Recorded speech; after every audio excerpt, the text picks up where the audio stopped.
प्रसंगानां रसानां छंदसामपि मंगलानां च कर्तारौ वंदे वाणी विनायकौ। नमामि सद्गुरुं शान्तं सच्चिदानंद विग्रहं पूर्णब्रह्म परानंदं ईशमानंदिवल्लभं माधुर्यरसकल्लोलां शिवशक्त्यैकरूपिणीं अमृतानुभवार्थाय वंदे ज्ञानेशनंदिनीं। योगेन चित्तस्य पदेन वाचां मलं शरीरस्य च वैद्यकेन योपाकरोत्तं प्रवरं मुनीनां पतंजलिं प्राञ्जलिरानतोऽस्मि। हम अत्यंत कृतज्ञ हैं भगवान महर्षि पतंजलि के कि उन्होंने यह दिव्य शास्त्र हम लोगों को प्रदान किया। हमारे भारतवर्ष को, संसार को देने के लिए जो अत्यंत श्रेष्ठ रत्न है उनमें योग अद्भुत और विलक्षण रत्न है। इस योग से ही हमारे दिव्य ऋषियों ने उस ऋतंभरा प्रज्ञा को प्राप्त किया जिसमें वेद भी आकर के विराजमान हुए, प्रकट हुए और जिस अलौकिक प्रज्ञा से उन्होंने संसार के उद्धार के लिए असंख्य उपाय बतलाए। अथ योगानुशासनम, ऐसा कहकर के भगवान पतंजलि इस बात को स्वच्छ रूप से बतला देते हैं कि वे भगवान हिरण्यगर्भ से प्राप्त और वैदिक साहित्य में अनेक स्थानों पर बिखरे हुए योग के सिद्धांतों का संग्रह करके उसे एक व्यवस्थित शास्त्र का रूप दे रहे हैं। इसीलिए उन्होंने अनुशासनम इस शब्द का प्रयोग किया। योग तो आरंभ से है ही, उसको शास्त्र का रूप भगवान पतंजलि के द्वारा प्रदान किया गया और इससे हम धन्य हुए। विश्व इससे लाभान्वित हो सकता है। इस योग का अधिकारी हर वह व्यक्ति है जिसे उस परम तत्व की अथवा अपने मूल स्वरूप की जिज्ञासा है, जानने की इच्छा है। अपने इस मानव जन्म को कृतार्थ सफल बनाने की ललक है। उस हर व्यक्ति के लिए योग का यह मार्ग खुला है।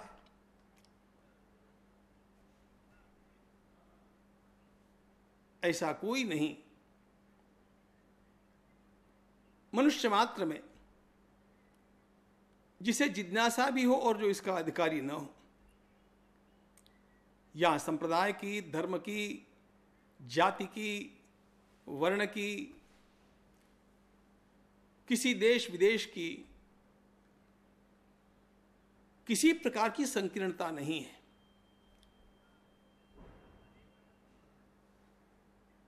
अथ योगानुशासनम, विश्व के उद्धार के लिए उस योग शास्त्र का प्रतिपादन अब आरंभ होता है।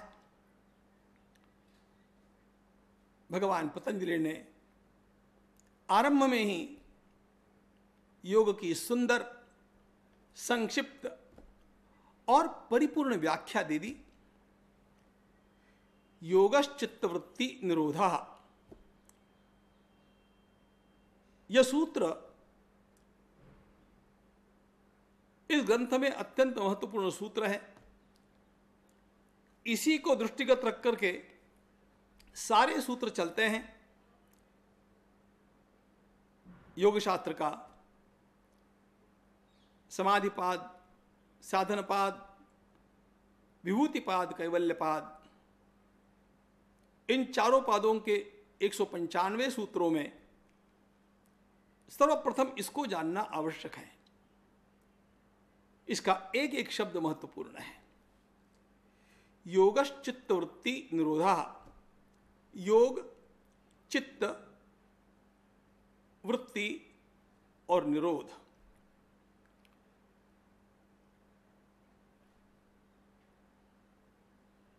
सांख्य दर्शन में जिसके ऊपर योगशास्त्र खड़ा है और जिसका बहुत बड़ा भाग वेदांत ने भी ग्रहण किया है,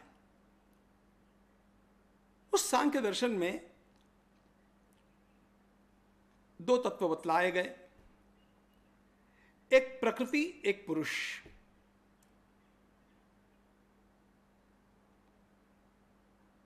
अपनी भाषा में बोलूं तो जड़ और चैतन्य,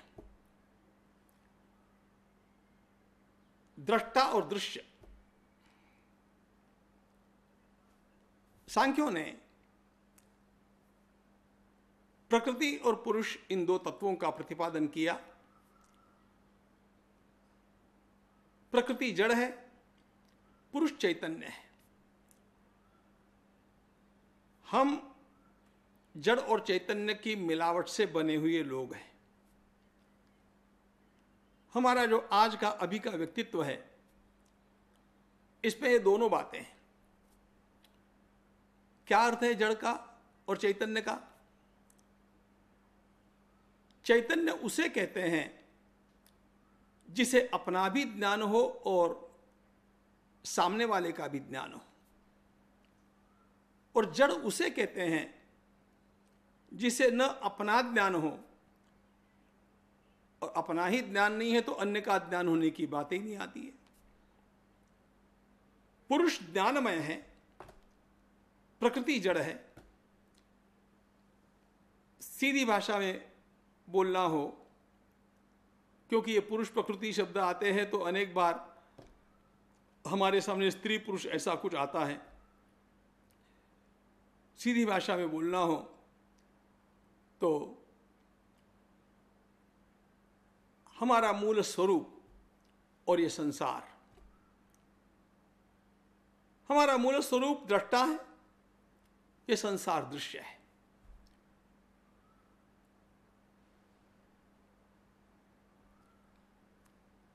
ये संसार जो जड़ है, जिसकी व्याख्या हमने देखी,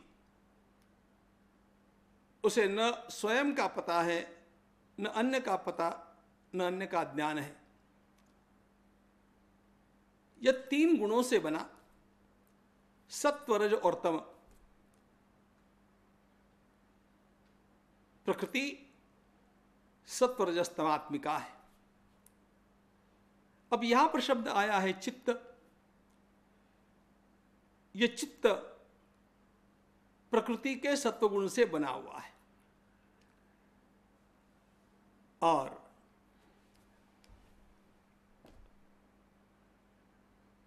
इसमें उठने वाली वृत्तियां ये भिन्न भिन्न प्रकार की होती हैं। अब ये वृत्तियां,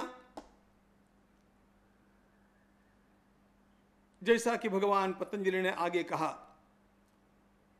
प्रमाण, विपर्यय, विकल्प, निद्रा और स्मृति इस प्रकार की होती है। उनका विचार बाद में करेंगे। मूल बात ऐसी कि यह जो चित्त है, यह चित्त हम सभी का पांच में से किसी न किसी अवस्था में होता है। और ये अवस्थाएं हैं मूढ़, क्षिप्त, विक्षिप्त, एकाग्र और निरुद्ध।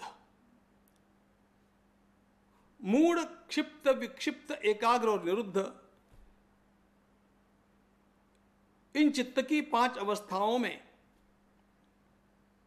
पहली तीन अवस्थाओं को सामान्य कहा गया, और अंतिम जो दो अवस्थाएं हैं, एकाग्र और निरुद्ध, इनको ही योग शब्द से ग्रहण किया गया। योगः चित्तवृत्ति निरोधः, चित्त की वृत्तियों के निरोध को योग कहते हैं। निरोध शब्द को समझने के लिए हमारे चित्त की इन पांचों अवस्थाओं को समझना आवश्यक है, जिसमें पहली है मूढ़। हमने भी देखा कि प्रकृति सत्व, रज और तम इन तीन गुणों से बनी है। जब इस चित्त में तमोगुण का सर्वाधिक आधिक्य होता है, जिस तमोगुण का स्वभाव है अज्ञान, उस तमोगुण में जब ये चित्त डूब जाता है तो उसे भान नहीं रहता। बहुत सारा मद्य प्राशन कर लिया, नशे में धुत होकर के पड़े हुए हैं, चित्त तो है लेकिन वो समझता कुछ नहीं है, ये एकदम मूढ़ अवस्था हो गई।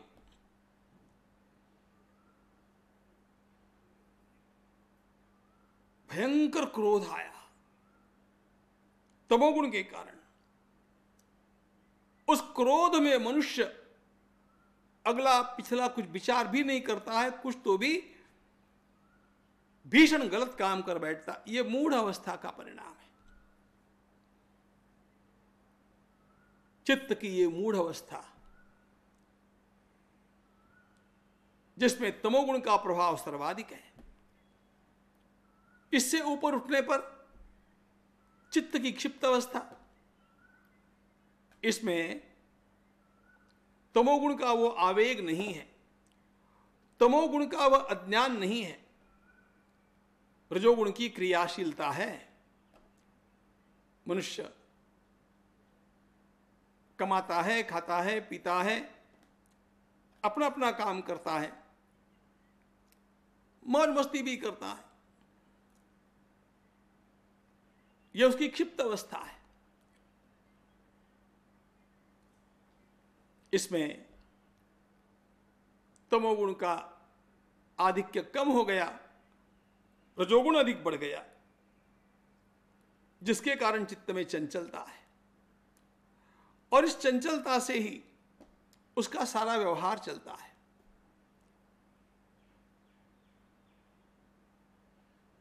पशु पक्षादिकों का भी चित्त ऐसा ही क्षिप्त होता है, चंचल।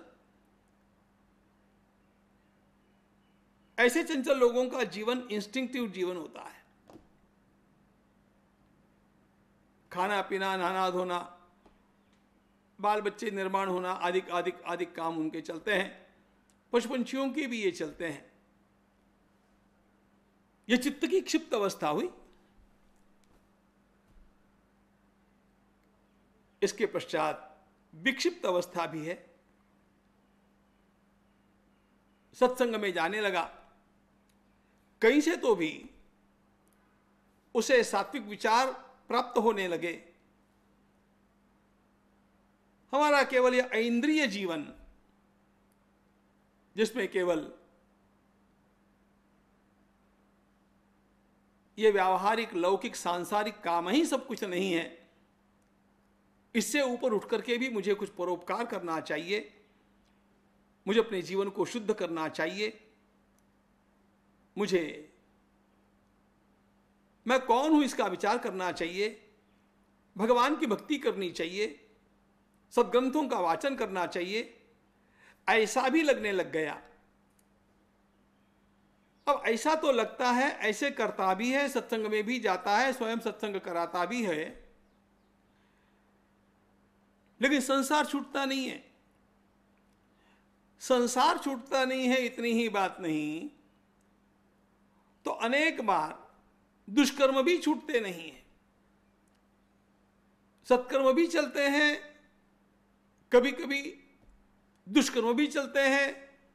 प्रायः ऐसा चित्त जो है, इसको विक्षिप्त चित्त कहा गया। यह चित्त की विक्षिप्त अवस्था है।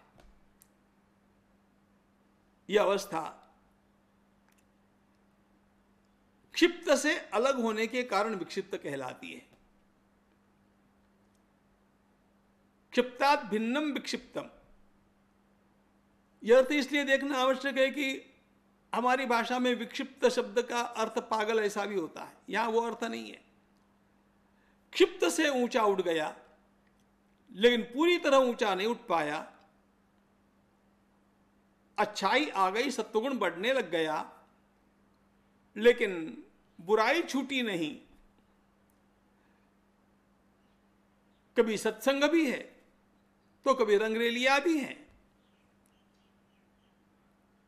पुण्य कर्म भी करता है, पाप कर्म भी छूटता नहीं है। यह विक्षिप्त चित्त है।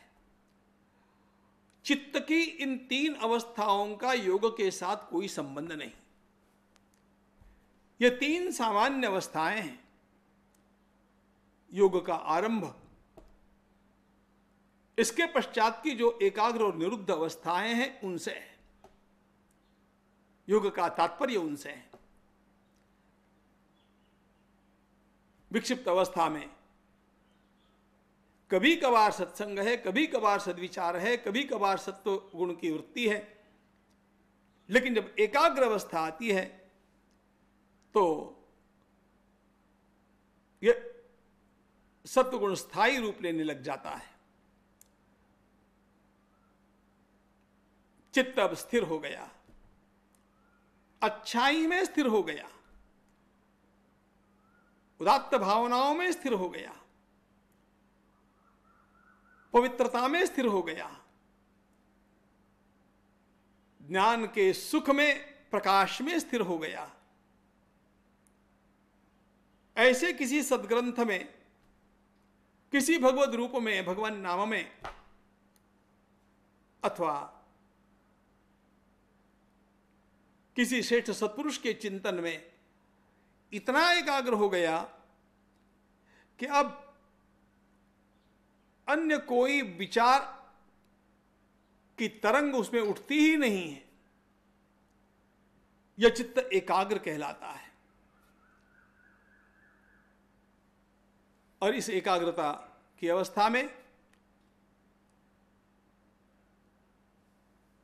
भगवान पतंजलि कहते हैं संप्रज्ञात समाधि प्राप्त हो गई। चित्त शुद्ध हो गया, स्फटिक के समान चित्त शुद्ध हो गया। तो स्फटिक, स्वच्छ स्फटिक के पास यदि आप लाल रंग के पुष्प रखते हैं तो लाल रंग उसमें प्रतीत होने लग जाता है। पीले रंग के पुष्प रखते हैं तो पीला रंग उसमें प्रतीत हो जाता है। वह स्फटिक मानो उस पीले के साथ अथवा लाल रंग के साथ एकाकार हो गया, स्फटिक ही लाल हो गया अथवा पीला हो गया, ऐसा लगता है। उसी प्रकार जिस महापुरुष का चिंतन होगा, जिस भगवत रूप का चिंतन होगा, जिस श्रेष्ठ अवस्था का चिंतन होगा, जिस श्रेष्ठ मंत्र का चिंतन होगा, जिसमें चित्त एकाग्र हो गया, उसके सारे गुण इसमें संक्रमित होने लग गए। यह संप्रज्ञात समाधि कहलाती है। यहां चित्त एकाग्र है और उसके पश्चात किसी भी अन्य बाह्य आलंबन के बिना चित्त स्वरूप में ही लीन हो गया, अपने मूल सत्व में लीन हो गया, रुक गया। यह निरुद्ध अवस्था है। यह चित्त की निरुद्ध अवस्था है। चक्र भूमि के ऊपर चलता है, चक्र की गति है, चक्र की गति थम गई, चक्र खड़ा हो गया भूमि के ऊपर। उसी प्रकार आत्मस्वरूप के ऊपर अंतःकरण स्थिर हो गया, रुक गया। यह निरुद्धावस्था है। इस निरुद्धावस्था तक पहुंचने पर ही हम अपने चैतन्यता को जान करके और सारे के सारे दुखों में से मुक्त हो जाते हैं। यहां तक पहुंचने के लिए योग है, कैसे उसको प्राप्त किया जाए फिर देखेंगे। ज्ञानेश्वर महाराज की जय।